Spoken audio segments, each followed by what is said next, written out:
Bonjour et bienvenue dans ce nouveau format d'Happy Podcast, plus court, plus condensé, plus rythmé, sous forme d'interviews enregistrées à la radio chez BXFM. J'y reçois chaque semaine des fêlés, des entrepreneurs au profil et au parcours atypiques, pour échanger sur leur capital identitaire, humanitaire et monétaire, le tout en une petite dizaine de minutes.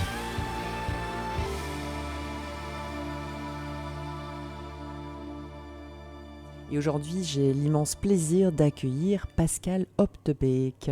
Bonjour Pascal. Bonjour Valérie. Vous êtes coach et entrepreneur spécialisé dans l'accompagnement du retour au travail. Vous avez bien sûr vous-même traversé une longue absence pour raison de santé avant de capitaliser sur cette fêlure biographique pour en faire votre activité. Alors, est-ce que vous pouvez nous raconter un peu votre parcours personnel, professionnel et bien sûr les leçons que vous avez retirées de ces expériences ?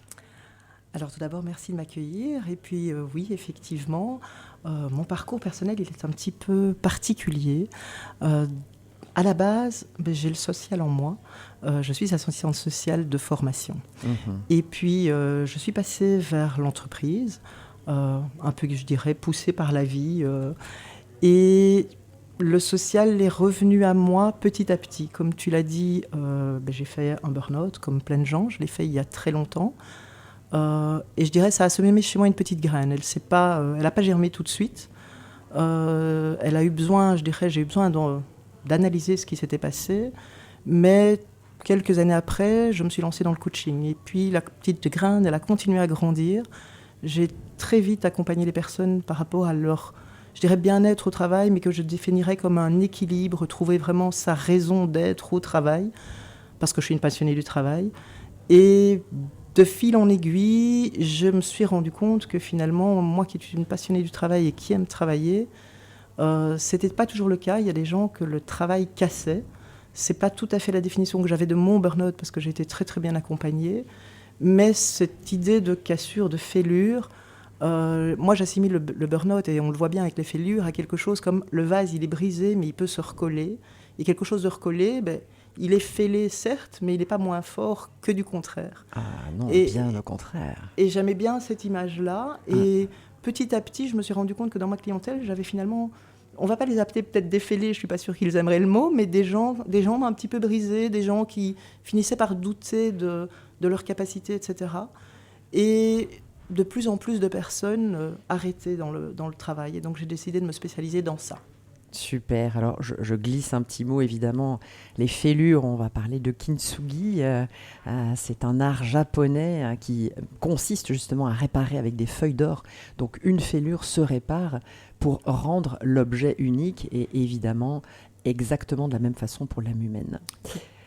Tout à fait. Et l'or, c'est encore plus joli que la colle glue, par exemple. Ah bah ça, c'est bien mieux. Alors, on a parlé un petit peu de ce capital identitaire, du chemin que vous avez traversé, ce chemin d'apprentissage.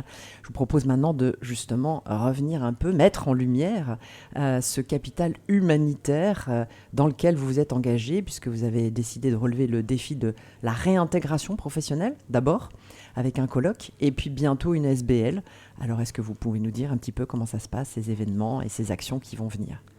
Alors, tout à fait. Je ne dois pas vous cacher que les chiffres de malades, de personnes qui sont en invalidité actuellement a explosé. On parle quand même de 500 000 personnes. Au niveau de Bruxelles, que je connais assez bien et où j'accompagne déjà assez bien tout ce qui est en lien avec le travail, puisque je fais notamment du mentorat avec des demandeurs d'emploi, je me suis rendu compte que finalement, cette population qui devait revenir au travail, enfin qui pouvait revenir au travail, mais qui avait été un petit peu fêlée, on ne la prenait pas en compte de manière particulière. Or, je pense que c'est pas tout à fait la même chose. Et donc, j'ai décidé de créer ce colloque pour essayer de voir finalement comment est-ce que ce colloque d'abord est accepté et diffusé, notamment au niveau des réseaux. Et je me suis rendu compte que finalement, oui, il y avait un intérêt. Les gens sont conscients que là, pour le moment, il y a quelque chose à faire. Donc, j'ai chercher des spécialistes parce que je pense que d'abord tout seul on n'avance pas très loin, il faut être clair. Ensemble, collaboratif. Donc j'ai un petit peu fait appel à mes connaissances, à mon réseau qui était déjà dans ce secteur-là, et il y a 6 personnes qui ont relevé le défi. Donc c'est un colloque en ligne totalement gratuit. Je voulais aussi que ce soit totalement gratuit parce que justement c'est un projet social. Et il est ouvert à tous, ce colloque. Il est ouvert aussi bien aux personnes qui sont malades, j'ai dirais de maladies en guérison et qui sont prêtes ou presque prêtes à reprendre le travail, mais aussi tous les autres acteurs. Et c'est surtout ça qui manque, je pense, aujourd'hui. C'est un travail collaboratif entre la personne qui doit réintégrer le marché du travail ou qui souhaite réintégrer le marché du travail, mais qui a quelque part peur, et l'employeur et les professionnels de la santé qui peuvent justement faire en sorte que ça se passe très bien. Bien sûr, c'est une co-responsabilité. Moi, je parle souvent de réinclusion. Il y a de la réintégration, ça c'est le process, et puis il y a la réinclusion, parce qu'il y a le sentiment d'inclusion de la personne, et il y a ce que fait bien sûr l'employeur pour accueillir la personne et pour faire en sorte que tout le monde accueille la personne. Et je pense que tu as tout à fait trouvé le mot, ce côté réinclusion, mais c'est l'affaire de tous. Et je pense qu'il y a une sensibilisation importante à faire, qui peut être accentuée. Je ne dis pas qu'il n'y a rien qui est fait aujourd'hui, mais on peut encore l'accentuer. Et c'est un petit peu la mission que je me suis donnée et que nous sommes donnés avec toutes les personnes qui collaborent à ce colloque. Alors, pour aborder la dernière partie, le capital monétaire, puisque dans le bonheur rentable, l'argent, c'est une énergie de vie qui guide vers la liberté. Donc, comment circule cette énergie dans le modèle ? On vient parler du colloque qui est gratuit. En revanche, est-ce qu'on peut dire un petit peu plus sur l'ASBL ? Quel est son nom déjà ? Et comment est-ce qu'elle va fonctionner au niveau économique ? Alors tout à fait, l'ASBL, elle va tout simplement s'appeler Rebond, Travail et Santé, puisqu'il y a un lien entre le travail et la santé et rebondir. Alors le modèle économique, j'insiste, c'est une ASBL parce que je souhaite que ça reste un projet social. Et bien évidemment, une ASBL ne peut pas vivre d'amour et d'eau fraîche, j'ai envie de dire. Et non, comme toutes les organisations.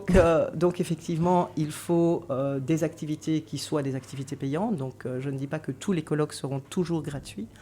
Il y a des accompagnements qui, bien évidemment, seront payants. Par contre, je souhaite que ces accompagnements puissent être à tarif, je ne vais pas dire variable, mais vraiment en fonction des revenus de la personne. Parce que je me suis rendu compte que pour certains, il n'y a pas d'accompagnement parce qu'ils n'ont pas les moyens. Bien sûr. Donc, bien évidemment, je vais faire appel aux dons, au mécénat, au sponsoring. J'espère à un moment donné que les pouvoirs publics entendront mes appels aux subsides, mais je sais que ce n'est pas toujours évident. Donc, c'est un chemin. Tout se construit de toute façon dans le temps. Quand on veut faire quelque chose de durable, on commence par un colloque gratuit, et puis ensuite un petit peu de dons, et puis ensuite les gens qui participent, et puis etc. etc. Donc c'est ce que j'appelle cette spirale dynamique qui s'applique bien sûr aussi à la partie monétaire. Tout à fait. Et je suis convaincue que de nouveau, ensemble, nous allons arriver à faire en sorte que de plus en plus de personnes reprennent le chemin du travail, mais sans stress, avec beaucoup de sérénité, et que justement, on parlait de monétaire, que le monétaire ne soit pas pour eux un frein pour retrouver cette sérénité. Ni un frein, ni une contrainte, parce qu'effectivement, c'est aussi un stress de pouvoir rester dans la sérénité. Merci beaucoup Pascal d'être venu nourrir et inspirer les auditeurs sur la réintégration et la réinclusion. On peut vous contacter sur votre profil LinkedIn. Est-ce qu'il y a déjà une page internet sur l'ASBL ? Alors tout à fait, il y a une page. Alors c'est la page du colloque pour le moment. Elle s'appelle Retour Travail et Santé. Retour Travail et Santé.be. Ce sera .org et le site ce sera rebond travail-et-santé. .org effectivement, et simplement contact ads et on y arrive. Et le colloque c'est le 21 novembre. Tout à fait, en ligne de 9h30 à 16h30. Voilà. On peut s'inscrire par la page LinkedIn, par mon compte perso. Voilà, Pascal Opdebeek, donc O-P-D-E-B-E-E-K. On est à la radio, donc il faut donner un petit peu d'informations. Et puis voilà, inscrivez-vous. De toute façon, plus il y aura de personnes, plus cet événement sera un succès. Alors tout à fait, il y aura un replay. Donc même si on n'est pas disponible, il faut obligatoirement s'inscrire. Bien sûr. Mais il y aura un replay disponible pendant 72 heures. Alors n'hésitez pas. Merci Pascal, au revoir. Continuez à faciliter ce moment de transition entre l'arrêt et le retour au travail et surtout à valoriser la différence, parce que c'est ça dont on parle. À très vite. À très vite, merci Valérie. Au revoir. Je suis Valérie Delande, créatrice et animatrice du concept de bonheur rentable, et je vous donne rendez-vous chaque semaine avec un nouveau fêlé. Vous pouvez également retrouver les chroniques du bonheur rentable en podcast sur le site de BXFM.